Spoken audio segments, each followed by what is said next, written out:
फर्निचरचं काम कमी असल्यामुळं म्हटलं चला आता काचाचं पण काम करायला लागतंय, कारण की भाडं कोणाला नको भावांनो, आणि गाडी उभी राहण्यात काय अर्थ नाही. तर आपण ही काचा लोडिंग करून कुठं चाललेलो कुठं नाही ते तुम्हाला ह्याच ब्लॉगमध्ये सांगणार आहे. तर हल्लो भावांनो, आपली गाडी भरलेली कुठं? पुण्याला. गाडी तर पुण्याला भरलेली, दिवसा डावळ्याच गाडी भरलेली, कारण की आपल्याला संध्याकाळी निघायचं होतं. मग काय गाडी बिडी भरून संध्याकाळी लागलो रस्त्याला लागलो आणि आलो डायरेक्ट साताऱ्यात आलो तर सगळा हायवे सुमसाम होता. सकाळी काय ट्रॅफिक नसते काय नसते. चला म्हटलं आता उरकाव पाठदिशी रनिंग. तोपर्यंत आलो आपण नवीन बोगद्यात. तर भावांनो, ह्यो वेळाचा न्यू टनल, खांबाटकी बोगद्याचा न्यू टनल आहे.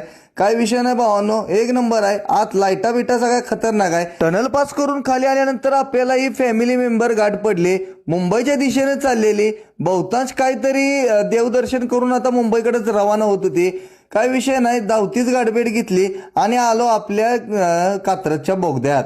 कात्रजच्या बोगद्यात आपला ही तुम्हाला तर माहितच आहे, पांढरी पट्ट मारले ती सगळी नट दिली होते ती. जरा सावकाश हाणत जावा र बाबानो गाड्या.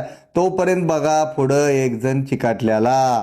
सकाळ सकाळ भाऊ काय झोपत होता का काय माहित नाही, पण काय गाडीचं थोडंफार नुकसान भावाचं झालेलं. मग काय ट्रॉफिक मधनं वाट काढत पोचलो पाच्या दारात. गाडी घेतली खाली करून. तोपर्यंत आपल्याला ही आपले फॅमिली मेंबर आलं भेटायला जाग्यावर. जिथं आपली गाडी खाली झाली तिथंच आलं. चहा पाण्याची काही सोय नव्हती. मग काय तिथनं निघल्यानंतर आलो डायरेक्ट हॉटेलला आल्यानंतर मग काय शेवभाजीची ऑर्डर दिली.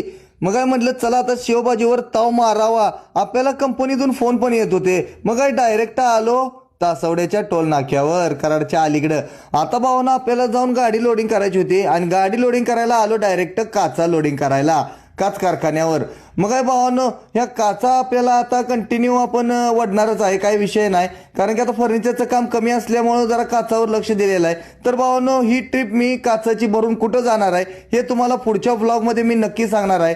तर भावांनो, पुढचा ब्लॉग बघायचा असेल तर फॉलो करा भावांनो. आणि हा ब्लॉग कसा वाटला जरा कमेंट करून नक्की सांगा, आणि जाताना जरा फॉलो पण नक्की करा. धन्यवाद भावांनो.